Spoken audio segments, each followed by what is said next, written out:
Nous sommes vendredi, 3e jour du mois de janvier. Mesdames et messieurs, bienvenue à toutes et à tous dans cette revue de presse.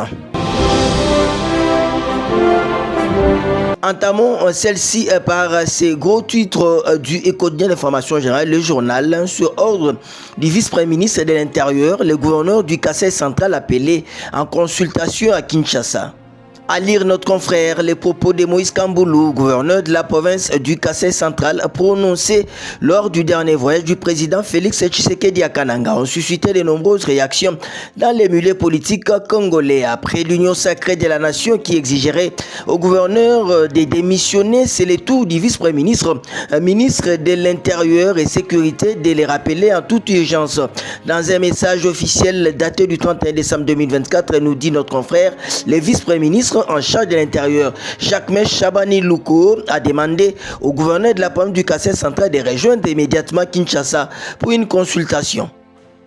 Autre sujet en province Kasaï oriental, la construction d'un nouveau barrage hydraulique Tsubidi 2 annoncé à Miabi, rapporte le site d'information générale pifoinfo.net.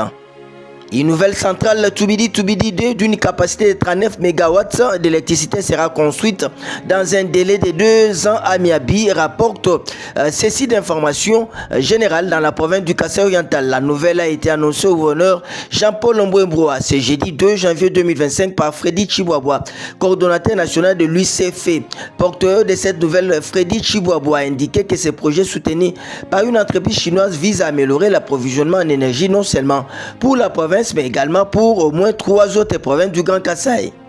Janvier 2025, message de vœux obligeant. Le vœu de l'IGF, Jules Alinguete, au président Félix Tshisekedi. Puisse 2025 être une année de paix durable, de prospérité partagée, de renforcement de l'unité nationale sous votre leadership éclairé, rapporte scooprdc.net.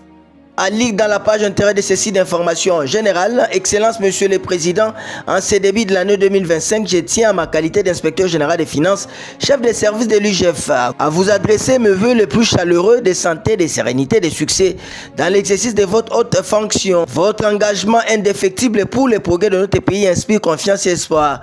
Que cette nouvelle année soit marquée par la consolidation des acquis et la réalisation des aspirations profondes de notre peuple. Sont là les écrits en termes de messages de vœux de Jules Alinguete, inspecteur général de l'IGF, adressé au chef de l'État. On va terminer en sport. TP Mazembe en route pour la Tanzanie, un défi crucial en CAF C1, rapporte le site d'information lepotentiel.cd. Les corbeaux de tout-puissant Mazembe de la RDC ont quitté Lubumbashi ce jeudi 2 janvier 2025 en direction de la Tanzanie où ils seront reçus par les Young Africans pour le compte de la 4e journée de la phase de groupe de la Ligue des champions africaine de la CAF. Une forte délégation composée de plus de 25 personnes a pris la direction d'Dar es Salaam pour le choc de ce samedi. Avec 2 points après 3 sorties dont les bilans fait état d'une défaite et de 2 matchs nuls, les corbeaux n'ont pas droit à l'erreur s'ils veulent rester en course dans cette compétition. Ça n'est donc fini pour cette revue de presse. Au revoir et à la semaine prochaine.